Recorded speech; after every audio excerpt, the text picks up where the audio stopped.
Coming up on this edition of Carolina Insider, find out what's got everyone dancing this weekend here on campus. And then, parking is increasing after the USC Board of Trustees voted to add 3,000 new parking spots. Plus, who was voted Woman of the Year? But first, March Madness continues this weekend. Carolina Insider starts now.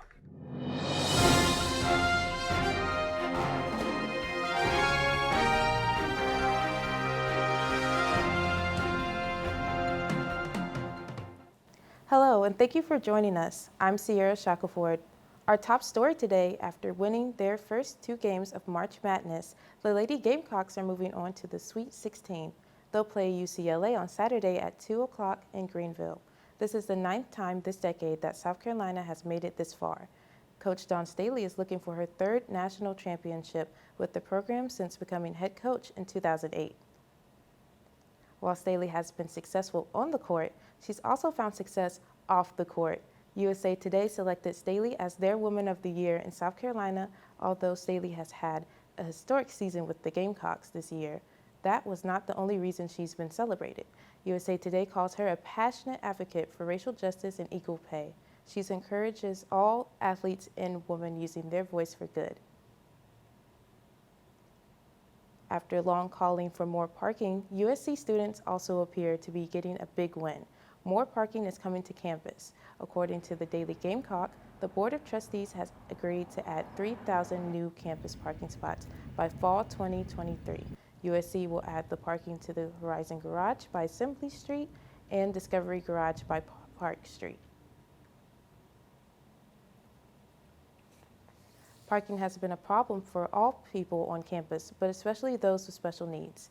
Here with more on that is Carolina Insider's Jada Kirkland.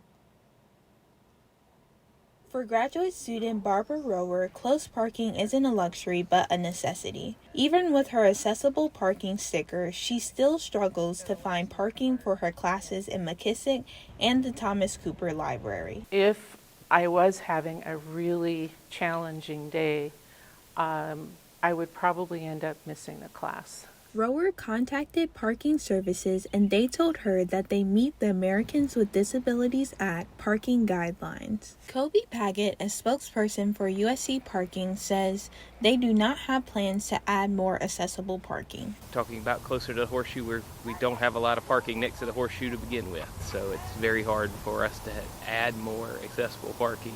According to Paget, USC has over 350 accessible parking spaces. He suggests arriving early to find a spot, though it may be further away. Christian Chichumiri is a professor at USC. She has cancer and chemotherapy makes it difficult for her to walk.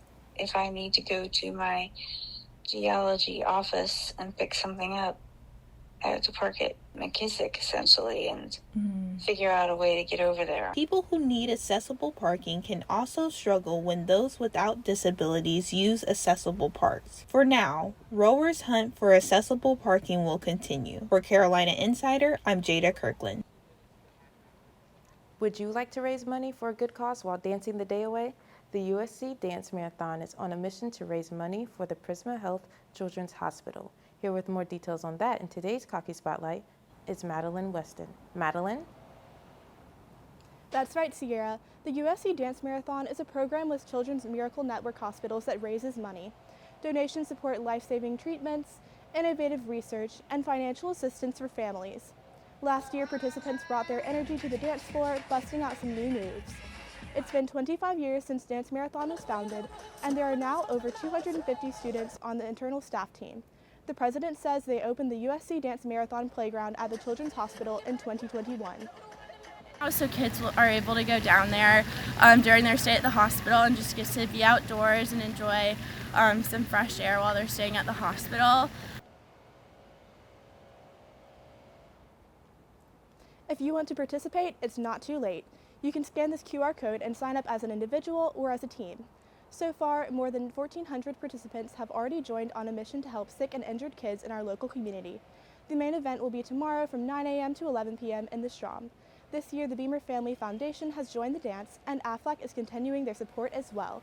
Back to you, Ciera. Thanks, Madelyn.